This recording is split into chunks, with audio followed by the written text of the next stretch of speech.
Jumpa dengan saya, Pendeta Obadja Bimo Kusmonagoro. Baik, hari ini kalian belajar memasuki minggu setelah Yesus bangkit dan menuju kepada hari kenaikan Tuhan Yesus. Kita akan belajar Bapak Ibu yang ada di GPPS Banyuwangi dari Injil Markus pasal 16 ayat yang ke-10 sampai yang ke-13. Injil Markus pasal 10. Maaf, saya ulangi lagi. Injil Markus pasal 16 ayat 10 sampai 13 yang sudah di sana, kata amin. Baik, ayat 10 saya, Bapak Ibu 11, lalu 13 bersama-sama. Demikian firman Tuhan. Lalu perempuan itu pergi memberitahukannya kepada mereka yang selalu mengiringi Yesus dan yang pada waktu itu sedang berkabung dan menangis. Bapak Ibu 11.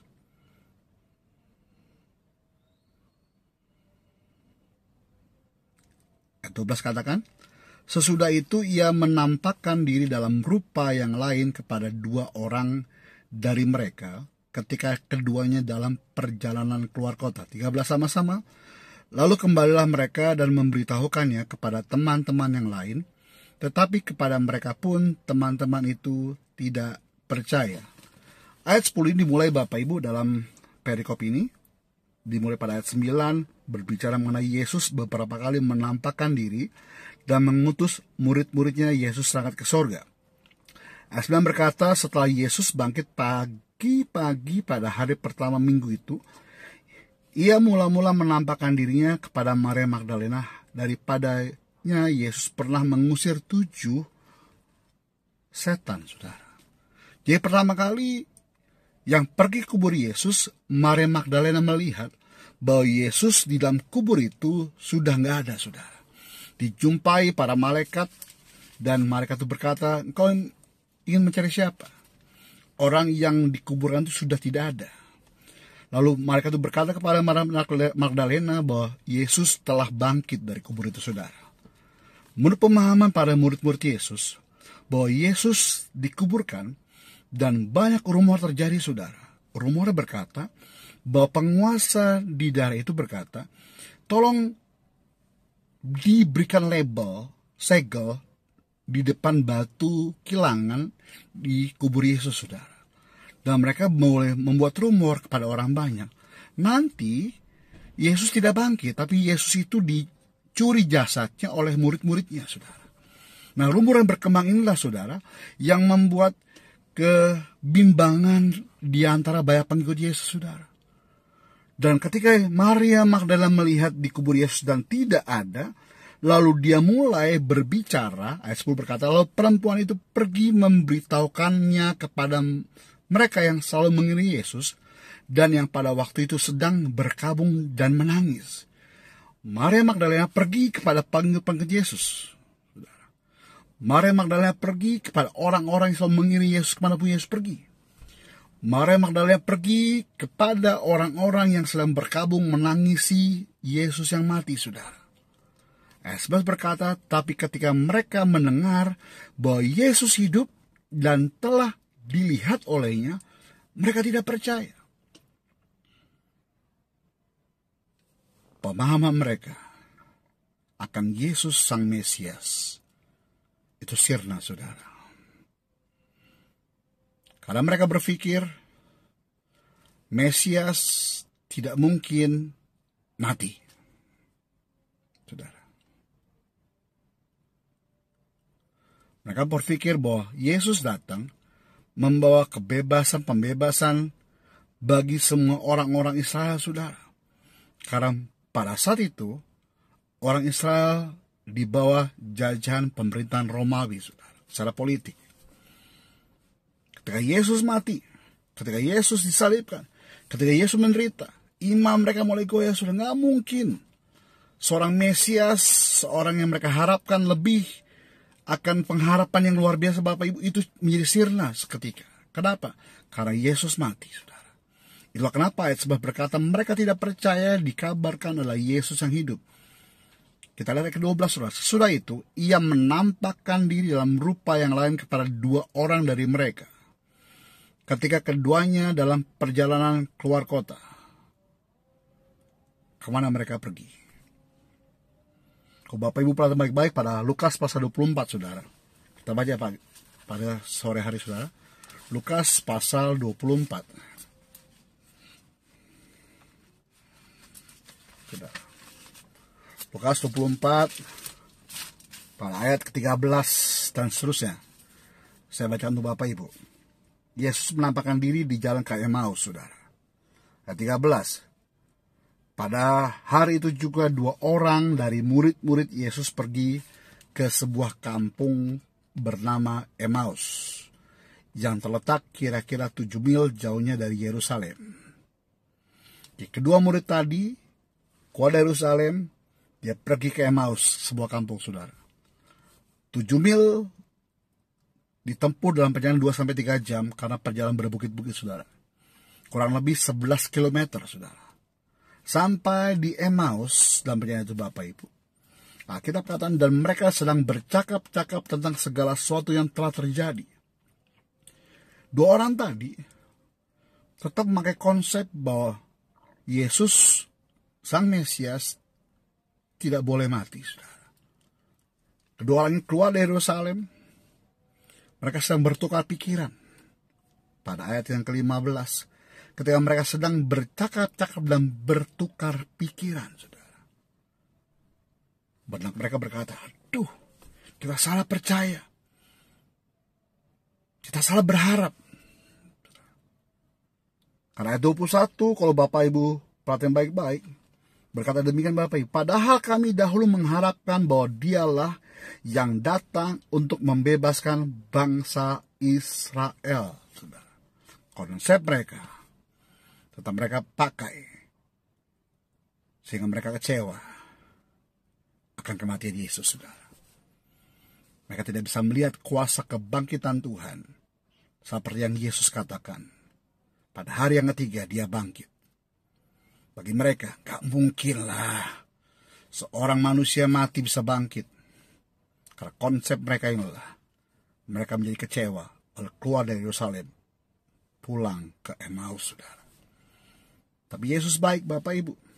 15 berkata, ketika mereka sedang bercakap-cakap dan bertukar pikiran, datanglah Yesus sendiri mendekati mereka, lalu berjalan bersama-sama dengan mereka. Kalau Markus tadi berkata dengan rupa yang lain, Bapak Ibu. Yesus datang kepada mereka dengan rupa yang lain. Apa rupa yang lain, Bapak Ibu? Dengan tubuh, bukan dengan tubuh yang sudah penuh dengan luka, tapi dengan tubuh kemuliaan. Mereka gak bisa melihat itu semua, Bapak Ibu. Kenapa? Konsep mereka seperti memakai kacamata kuda. Mereka menghiraukan tentang kebangkitan Yesus, karena mereka hanya memandang Yesus sebagai manusia biasa, Bapak Ibu.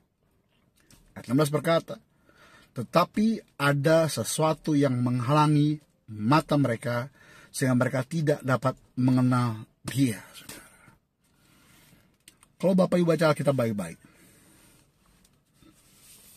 selama Yesus hidup di tengah-tengah murid-murid Yesus, dan selama Yesus mau masuk dalam penderitaan, ditangkap dan dikorbankan, Bapak Ibu, Yesus tidak pernah memakaikan selumbar atau apapun bentuknya, sehingga semua murid-muridnya itu tidak bisa melihat tentang Yesus secara keutuhan, saudara. Maaf. Yesus gak pernah pakaian itu, saudara.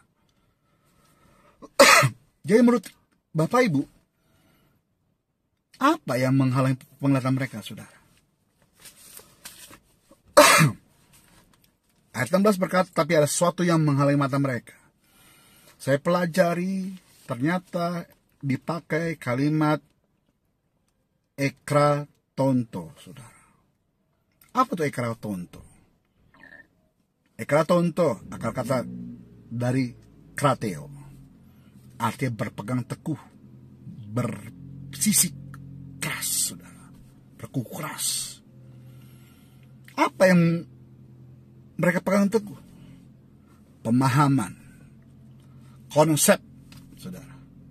Konsep inilah yang mereka pegang teguh, bahwa Mesias tidak mungkin mati, bahwa Yesuslah yang akan membawa pembebasan bagi bangsa Israel keluar dari penjajahan orang Romawi. Tapi ternyata, saudara, konsep inilah yang membuat mereka tidak bisa melihat Yesus secara utuh, saudara. Kata krateo, Bapak Ibu, memiliki beberapa pemahaman, saudara. Yang pertama, kalau kita baca baik-baik, kecewaan, saudara. Kecewaan tentang ketidakpercayaan akan Yesus, saudara. Mereka tidak antusias akan kebangkitan Yesus. Loh, kok nggak antusias, Pak? Kita katakan, ketika Maria Magdalena menghampiri mereka justru pergi keluar kota, saudara. Dua orang ini. Mereka pergi meninggalkan Yerusalem menuju ke Emmaus. Kenapa? Karena mereka tidak antusias tentang kabar kebangkitan Yesus. Bagaimana Bapak Ibu? Apakah Bapak Ibu begitu antusias menerima kabar kebangkitan Yesus hari ini? Ataukah Bapak Ibu dengan konsep yang sama seperti mereka? Yesus hanya manusia biasa. Dia mati, gak mungkin bangkit lagi. Yang kedua yang kita pelajari hari ini, Bapak Ibu, kata krateo itu mengandung arti ekspektasi yang tidak sesuai dengan kenyataan, saudara. Mereka berharap Yesus akan memimpin mereka keluar dari penjajahan orang Romawi. Tapi kenyataannya, Yesus malah ditangkap, disalibkan, Bapak Ibu. Ternyata Bapak Ibu, pemahaman yang salah mempengaruhi kepercayaan mereka, sehingga mereka melakukan tindakan yang salah dengan meninggalkan Yerusalem, Bapak Ibu. Inputnya salah yang mereka terima, input yang salah mereka tangkap, maka outputnya pun salah. Bukan Tuhan salah berfirman, tapi kita salah memahami firman itu sendiri, saudara. Bagaimana Bapak Ibu hari ini? Ekspektasimu terhadap Tuhan sebagai apa? Sebagai satpammu, sebagai bankirmu, sebagai doktermu saja, atau sebagai apa? Sudahkah saudara dan saya menempatkan Tuhan, menempatkan Yesus sebagai Tuhan yang satu-satunya memiliki hidupmu dan hidupku hari ini, saudara? Yang ketiga, Bapak Ibu, kata krateo tadi, saudara, memiliki arti logika mereka lah yang tidak bisa melihat kemuliaan Tuhan. Pikiran mereka lah yang salah dengan apa yang Yesus lakukan, saudara. Pemikiran yang salah dan pemikiran yang tidak terpenuhi, Bapak Ibu, seringkali menghalangi mata kita untuk melihat ada kehendak Tuhan yang jauh lebih sempurna, jauh lebih besar dari pemikiran kita. Karena jalannya Tuhan tidak terselangi, saudara. Karena rencana kita belum tentu itu rencana Tuhan. Dan rencana Tuhan itu pasti yang terbaik bagi saudara saya hari ini. Yang berkata amin. Orang hari ini berkata tentang corona, saudara. Ini perbuatan setan, perbuatan iblis. Kita tengking, lalu beriman. Kemarin Bapak Ibu beberapa hamba Tuhan saya lihat beberapa gereja, gak salah iman mereka, saudara. Mereka minta sama Tuhan, kalau boleh Tuhan, Paskah ini corona sudah Selesai. Apakah salah? Nggak salah, sudah. Itu iman. Tapi saya mau katakan hari saudara, coba Bapak Ibu hari ini pikirkan baik-baik. Kisah air bah, saudara, itu terjadi secara global, pandemi. Ada kisah tulah di Mesir, terjadi, itu endemi. Pandemi global, keseluruhan terjadi. Endemi hanya satu tempat, bangsa yang dimaksud Bapak Ibu. Coba Bapak Ibu bayangkan, dengan nalar saudara, dengan pemahaman Alkitab saudara, air bah itu dari iblis atau dari Tuhan. Yang kedua, tulah itu dari iblis atau dari Tuhan. Kalau dari Tuhan, tentunya ada maksud besar di balik semua. Air bah, saudara. Alkitab katakan di pasal 6 berkata, bahwa Tuhan sudah jijik dengan perbuatan manusia, saudara. Maka dia habiskan semua manusia di bumi ini, kecuali keluarga Nuh.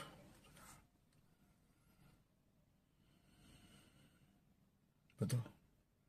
Itulah dihabiskan oleh Tuhan, kecuali ada tanda darah di ambang pintu rumahnya.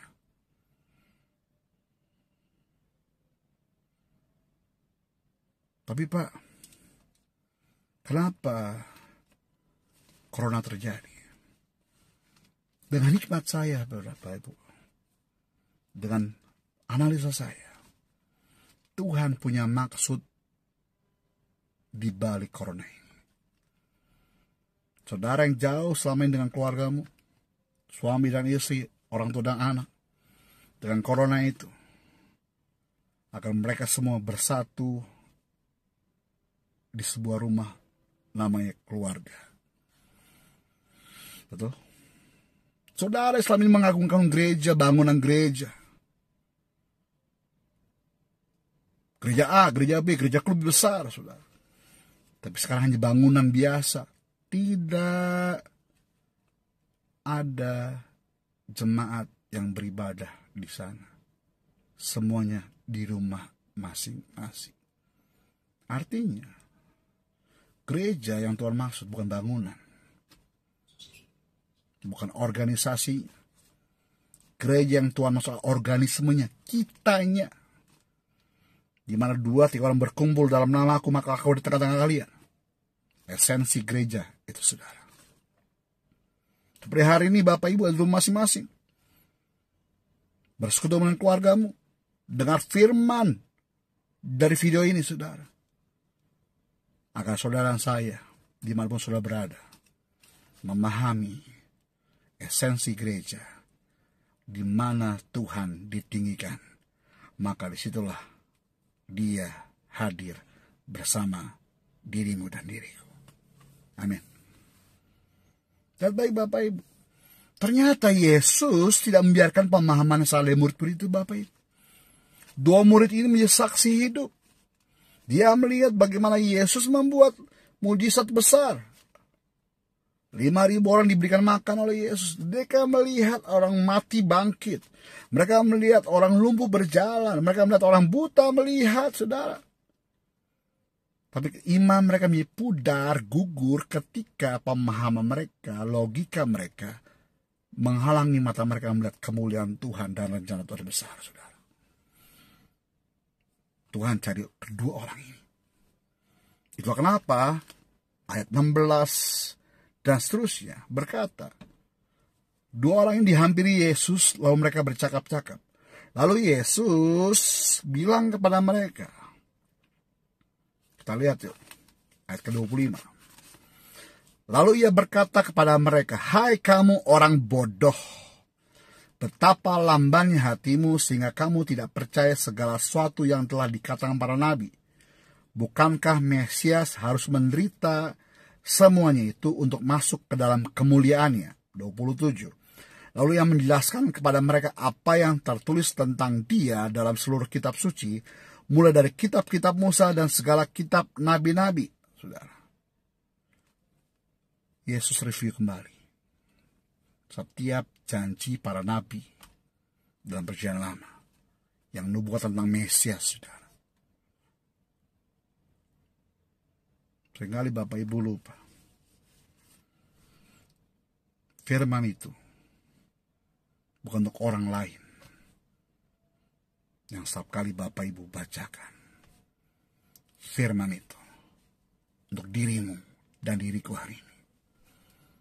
Untuk apa? Disadarkan. Firman itu menegur dirimu dan diriku hari ini.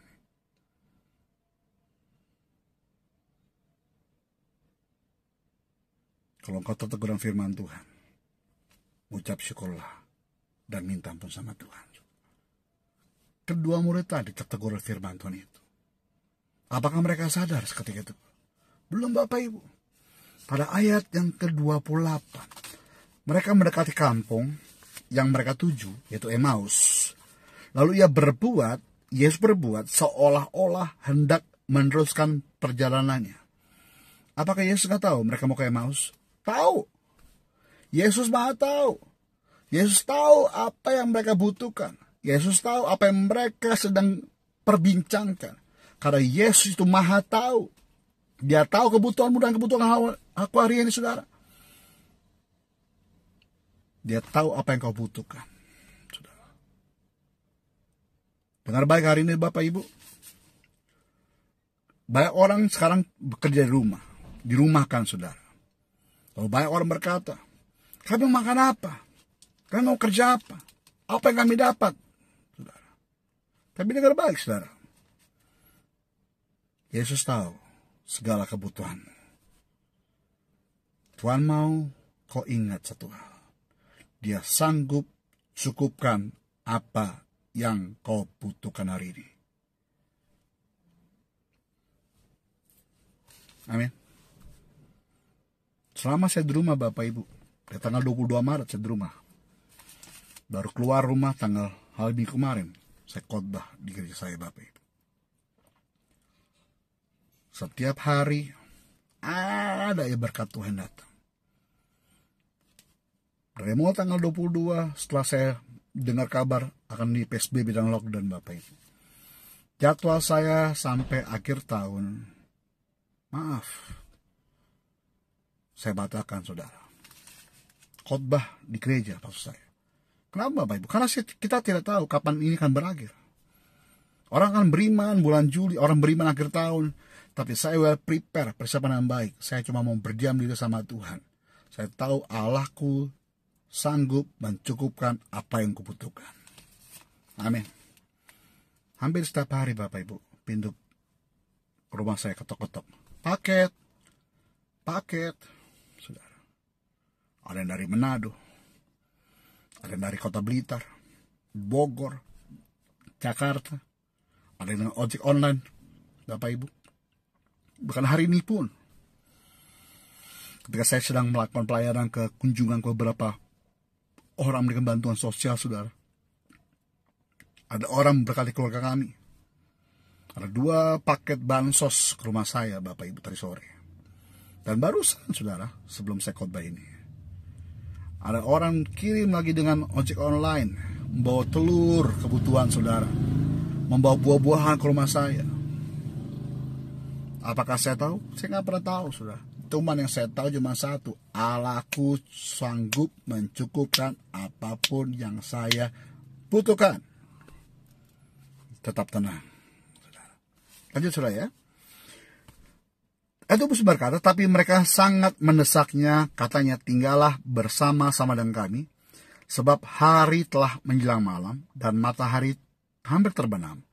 Lalu masuklah ia untuk tinggal bersama-sama mereka. Lalu Yesus tinggal dengan mereka, saudara, di Emmaus itu. 30, waktu ia duduk makan dengan mereka, lihat baik, ia mengambil roti, mengucap berkat, lalu memecah-mecahkannya dan memberikan kepada mereka.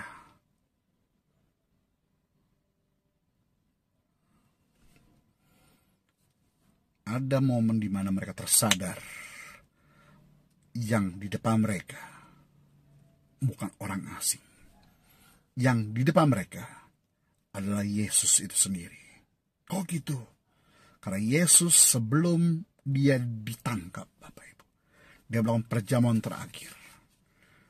Mereka teringat kembali, terreview kembali, dikoreksi oleh Tuhan kembali, Bapak Ibu, bahwa yang di hadapan mereka itulah Yesus yang bersama-sama mereka ketika Yesus masih hidup, saudara. Ayat 31 berkata, ketika itu terbukalah mata mereka, dan mereka pun mengenal dia, tapi ia lenyap dari tengah-tengah mereka.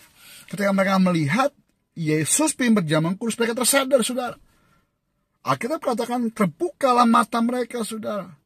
Konsep mereka yang salah, logika mereka yang salah, ekspektasi mereka yang salah, seolah-olah akan mencabut yang terbuka hari itu, saudara. Dengan pribadi Yesus. Karena Yesus tidak mau iman murid-murid ini, dua murid ini, gugur dan sia-sia, saudara. Karena Yesus mau mereka kembali punya iman, bergelora semangat mereka. Mereka kembali ke Yerusalem untuk memberitakan Injil kebangkitan Yesus, saudara.